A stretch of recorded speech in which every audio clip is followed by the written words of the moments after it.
તારીખ 28 ફેબ્રુઆરી 2026ના રોજ અજમેર રાજસ્થાન મધ્યે વડાપ્રધાન નરેન્દ્ર મોદીની રેલી છે। તેમાં શ્રી રાજપૂત કરણી સેનાના રાષ્ટ્રીય અધ્યક્ષ મહિપાલસિંહ મકરાણા વિરોધ પ્રદર્શન કરવાના હતા। આપણા રાષ્ટ્રીય અધ્યક્ષ મહિપાલસિંહને સરકાર દ્વારા નજરકેદ કરવામાં આવ્યા હતા। તેના વિરોધમાં ગુજરાત પ્રદેશ અધ્યક્ષ વી.એસ. જાડેજા દ્વારા આવતીકાલે મોદીની રેલીનો વિરોધ દરેક સુવર્ણ સમાજને ઘરે બેઠા કરવા માટે આહવાન કરવામાં આવ્યું। જય માતાજી, જય મા કરણી। હું વી.એસ. જાડેજા, શ્રી રાજપૂત કરણી સેના પ્રદેશ અધ્યક્ષ। યોજીસી રોલબેક, યોજીસી રોલબેક, યોજીસી રોલબેક। હાલ તારીખ 28ના અજમેર જે મોદીજીની સભા હતી એમાં મહિપાલસિંહ મકરાણાને નજરકેદ કરવામાં આવ્યા છે અમારા રાષ્ટ્રીય અધ્યક્ષને।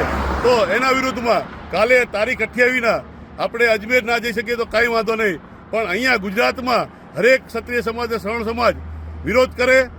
વિરોધ કરવાનો કેવી રીતના છે? કાળા કપડાં પહેરીને નીકળે બારે, કે કાળા ટી શર્ટ હોય કે જે પણ કપડાં પહેરીને ફરે, અને કાળા વાવટા હાથમાં લઈને ફરે અને કાળા વાવટા ફરકાવે, અને કાળા વાવટા ફરકાવીને અને મોબાઈલમાં વિડીયો નાખીને શેર કરવાનો, યુજીસી લખીને કે યુજીસી રોલબેક એમ લખીને વિડીયો શેર કરવાનો।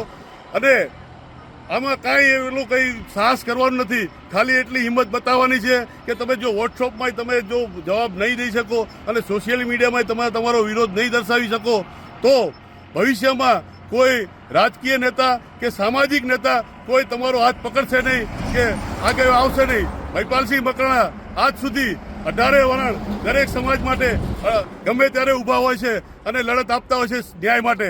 તો એમના સમર્થનમાં બધાએ કાલે તારીખ 28ના વિરોધ દર્શાવવાનો છે।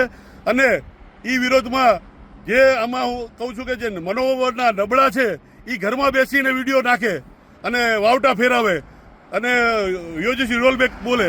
બાકી જેનામાં હિંમત હોય અને જે સાહસ કરવાની તાકાત હોય એ રોડ ઉપર ફરે, કાળા કપડાં પહેરીને કાલે વિરોધ દર્શાવે અને વિડીયો નાખીને બતાવે કે ભાઈ અમારો વિરોધ છે યોજીસી રોલબેક માટે। કારણ કે આ યોજીસી રોલબેક આપણા દીકરાઓનું ભવિષ્યનો સવાલ છે। ભવિષ્યમાં કોઈ આંદોલન કરશે નહીં અને આપણા દીકરાઓનું ભવિષ્ય કાયમ માટે બગડી જશે। તો વધુમાં વધુ વિરોધ કરે। યોજીસી રોલબેક, યોજીસી રોલબેક, કાળા કાનૂન હટાવો। જય માતાજી, જય મા કરણી।